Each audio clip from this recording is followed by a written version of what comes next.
Assalamualaikum warahmatullahi wabarakatuh. Selamat pagi. Perkenalkan, nama saya Kurnia Safitri, NIM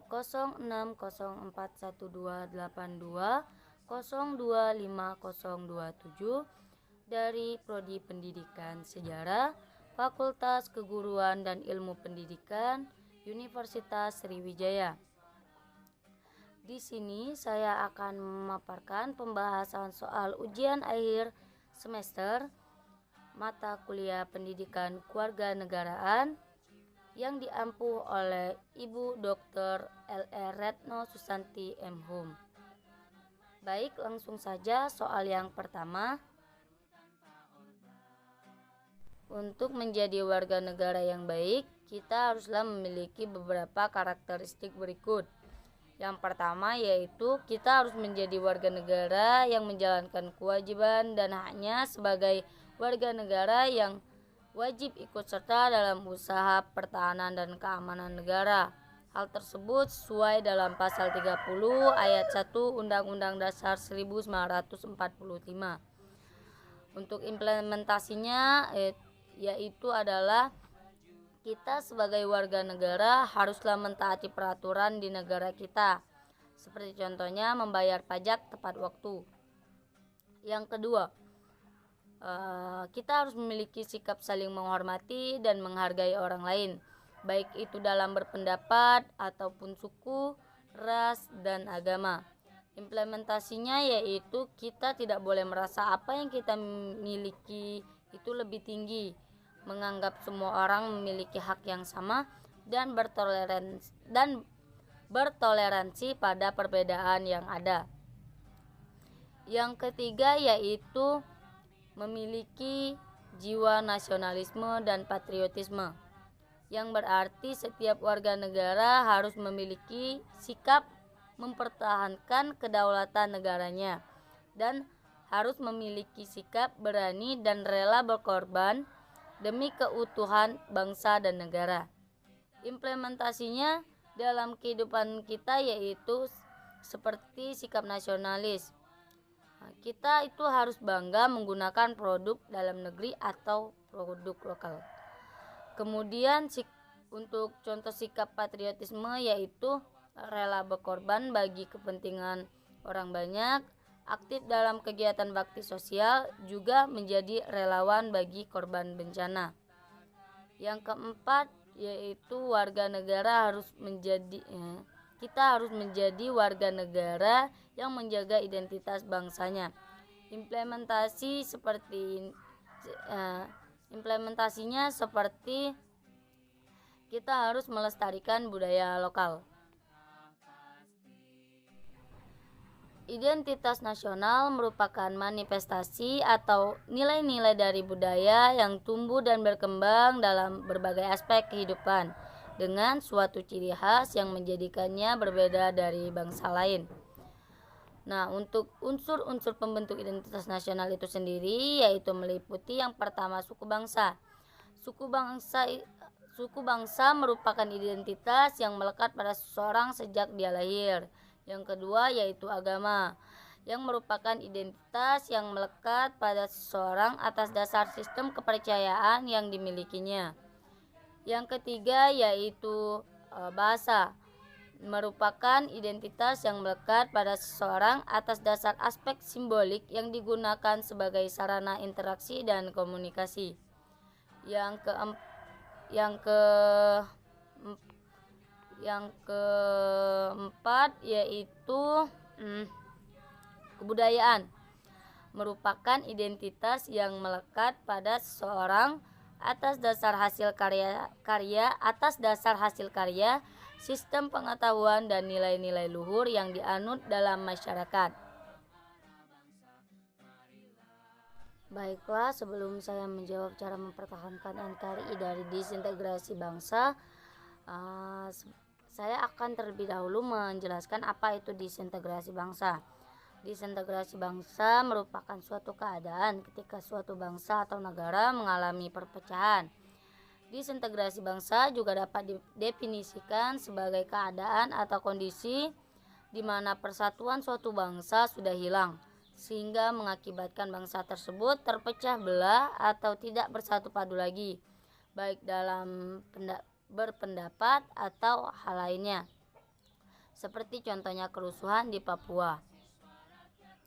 Nah, lalu bagaimana cara kita mempertahankan NKRI dari disintegrasi bangsa tersebut? Yang pertama yaitu tidak berperilaku rasis atau membeda-bedakan, kemudian memberikan kebebasan beragama kepada orang lain, bertindak adil kepada sesama, bertindak sesuai peraturan yang berlaku baik di sekolah, masyarakat, berbangsa dan bernegara, menumbuhkan sikap tenggang rasa, aktif ikut serta dalam kegiatan masyarakat, dan bersikap penuh empati, memiliki sikap toleran terhadap antar sesama manusia, menjalankan kewajiban dan amanah di lingkungan manapun dengan sebaik mungkin, tidak bertindak semena-mena atas dasar kuasa yang dimiliki, dan tidak menciptakan kelompok-kelompok tertentu yang dapat mengancam integritas bangsa. Yang pertama yaitu sistem pemerintahan presidensial. Sistem pemerintahan presidensial adalah sistem pemerintahan di mana presiden dipilih oleh rakyat, bukan oleh parlemen. Lembaga parlemen itu sendiri terdiri dari MPR, DPR, dan DPD. Kemudian kekuasaan eksekutif dipegang oleh presiden dan terpisah dari kekuasaan legislatif di parlemen. Menteri dalam kabinet pada pemerintahan presidensial diangkat oleh presiden dan bertanggung jawab kepada presiden. Pada sistem ini rakyatlah yang memilih siapa presidennya. Nanti presiden akan menjalankan perannya sebagai kepala negara sekaligus kepala pemerintahan. Yang kedua yaitu sistem parlementer. Sistem parlementer adalah sistem pemerintahan parlemen atau kekuasaannya dipegang oleh MPR, DPR, dan DPD, di mana parlemen memiliki wewenang dan peranan yang sangat penting dalam pemerintahan. Parlemen berhak mengangkat dan memberhentikan atau menjatuhkan perdana menteri. Di sistem ini, parlemen memegang peranan yang sangat penting. Perdana menteri dipilih dan diangkat oleh parlemen. Demikian pula sebaliknya, parlemen bisa memberhentikan perdana menteri dengan cara memberikan statement mosi tidak percaya. Sistem yang ketiga yaitu sistem pemerintahan semi presidensial, merupakan gabungan dari sistem presidensial dan parlementer karena presidennya dipilih oleh rakyat dan menjadikannya memiliki kekuasaan yang luas dan kuat. Untuk Indonesia itu sendiri menganut sistem pemerintahan presidensial karena hal itu sudah didasarkan pada pasal 4 ayat 1 yang berbunyi Presiden Republik Indonesia memegang kekuasaan pemerintah. Presiden Republik Indonesia memegang kekuasaan pemerintahan menurut Undang-Undang Dasar. Dengan demikian, sistem pemerintahan di Indonesia menganut sistem pemerintahan presidensial.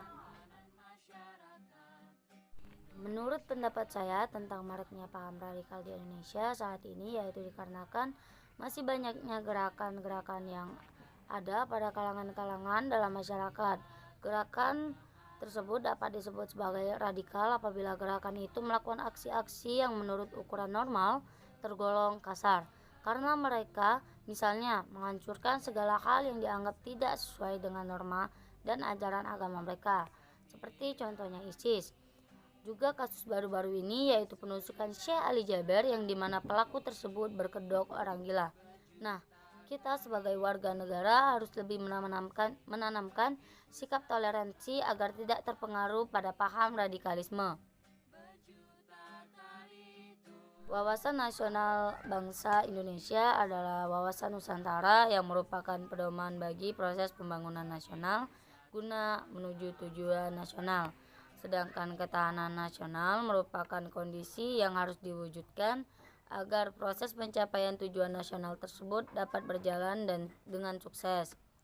Oleh karena itu, diperlukan suatu konsepsi ketahanan nasional yang sesuai dengan karakteristik bangsa Indonesia. Dengan adanya wawasan Nusantara, kita harus dapat memiliki sikap dan perilaku yang sesuai kejuangan, cinta tanah air, serta rela berkorban bagi nusa dan bangsa. Dalam kaitannya dengan pemuda penerus bangsa, hendaknya ditanamkan sikap wawasan Nusantara sejak dini, sehingga kecintaan mereka terhadap bangsa dan negara lebih meyakini dan lebih dalam. Mungkin itu saja dari saya. Mohon maaf jika ada kesalahan. Kepada Allah saya mohon ampun. Saya akhiri. Wassalamualaikum warahmatullahi wabarakatuh.